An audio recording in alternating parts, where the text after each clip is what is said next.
All right, so Mark O'Connell, he's a weekly attendee. He's always got questions, which is good. Glad to have you, Mark. He says, "Hi guys, would like your take on SEM Easy plugin double agent? Would you stay away from it? Love the idea of ranking multiple pages in easy niches and renting them out by overlaying someone else's site. Looks like a good way to generate some quick revenue. Do you think Google will be able to work that one out? And what precautions would you take if you were to do it? Thanks." Okay, Mark. Yeah, that's a good question.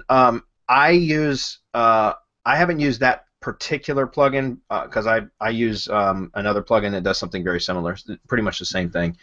And the only problem I have with it is that I don't ever recommend overlaying a money site URL on top of one of those rank and rent type pages. And the only reason why is because you can get that money site in trouble. I've had it happen with some of my ATM sites, or for those of you that are unfamiliar with what I'm talking about, they're similar to SERP Shaker. If you guys know what SERP Shaker is, I just use the ATM or Lead Gadget, which is kind of an industrial strength SERP Shaker. And I've had the money site de-indexed because of, thank God it wasn't a client site. It was just an affiliate site that I was using, that I had built. But I've had it de-indexed because of that. And it's called cloaking in Google's eyes, is what they call it. And it's against their terms of service. So I never recommend overlaying a client's money site on a rank and rent. What I do recommend you do is, if you find a client that is willing to rank it or to rent the page or pages, then you build a landing page, because that's all you need anyways, is a landing page that has it's set up for conversion, strong call to action. The conversion can be to pick up the phone and make a phone call, or the call to action could be to pick up the phone and make a phone call, or to submit a contact request form, whatever or both, whatever it may be. But set up a landing page that you can put on your own domain or subdomain of the client's domain, but I would recommend that you keep control anyways. Just put it on your own domain and use that as the overlay, right? Something like there would be a throwaway domain that you could, something that you don't care about if it ends up getting de-indexed. It's not a big deal, but I don't recommend ever using the client site because of that reason. Hernan, have you ever had any bad experiences with it, or heard of other people with bad experiences?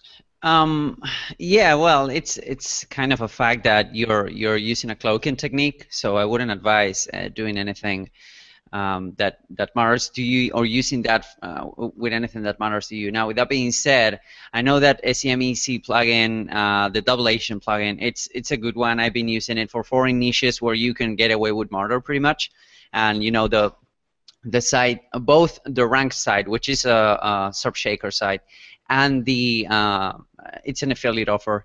So, and the affiliate offer site, they are both on good standing because, again, it's on a foreign niche. But the point is that I think that double agent will somehow cloak, what it's showing the bots, meaning that, it wouldn't show as being iframe to the bots, to Google bots, but it will show being iframe to the visitor. However, that's all good, and it's kind of more granular than any other plugin that I have tested, and it's pretty good because you can overlay per page as well, per categories, etc. Will it pass the manual review? Well, yeah, that's the thing. That's what I was about to say, that it won't escape a manual review. Right. Because it will serve to whoever is manually reviewing your website. It will serve the cloaked version of the website. So again, it's all good. It will work for a while if you're doing some affiliate stuff that you don't care about. That's fine. But if you deem the website worthy, both the website being overlaid and the one you're using the plugin in, be careful. Yeah, and there's some other stuff you can use though, right, Hernan? I'm just thinking, if you wanted to do something, I know the Zero Bounce plugin does something like this, right? It doesn't guarantee you safety by any means, but you can choose who you want to display, or basically in the Zero Bounce plugin, who you want to bounce based on the referral. So because someone who's doing a manual review of your site, it's highly unlikely that they're going to search for it, right? They're going to type it direct. They're going to be a direct visitor. Right. So I know with Zero Bounce does that, and I think there's some overlay plugins that do that as well. I'm not sure. I haven't used the SM Easy one, but I think Super Cloaker might do it, and there might be a couple others. So anyways, it's something I think about. Just to be on the safe side, though, I mean, if you've got a landing page builder, whether you're using Lead Pages or ClickFunnels, or you're using a plugin like Optimize Press or WP Profit Builder or any sort of landing page builder, you could create a simple landing page. For that sake, you could create an HTML landing page and upload it to an Amazon S3 bucket and use that as an actual lander that has the call to action. Whoever you're renting the page to, you could have their call to action on it, a web contact form, their logo, their branding, the list of their services, blah, blah, blah, but it's on a throwaway domain, or in this, if you were using Amazon, it'd be an S3 bucket URL.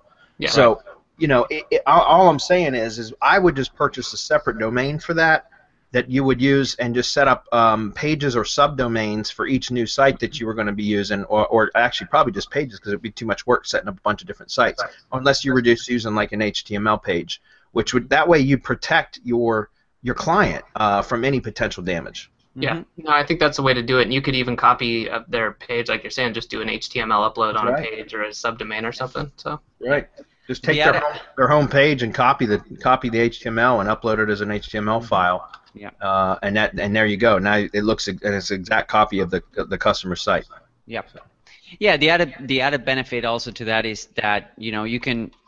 Actually, you could put like tracking links or tracking numbers on the HTML that you are uploading. So instead of having the client's website, you could have a tracking number. The way we're doing it with lead gen sites or YouTube, whatever you're doing. So it's still your property. You're just overlaying the client's website. And at some point, if he says that I'm not getting any calls or whatever, you can prove him, like you have the call records and the call logs and whatever. Yep. Yeah, it gets real fun when you start thinking about tracking and you're cloaking and doing overlays. Then I'll wait till a question comes up about that. I've had to do some workarounds. Right. Don't confuse people, Adam. That's right. Adam's drinking. I forgot. I'm just gonna start pontificating on tracking.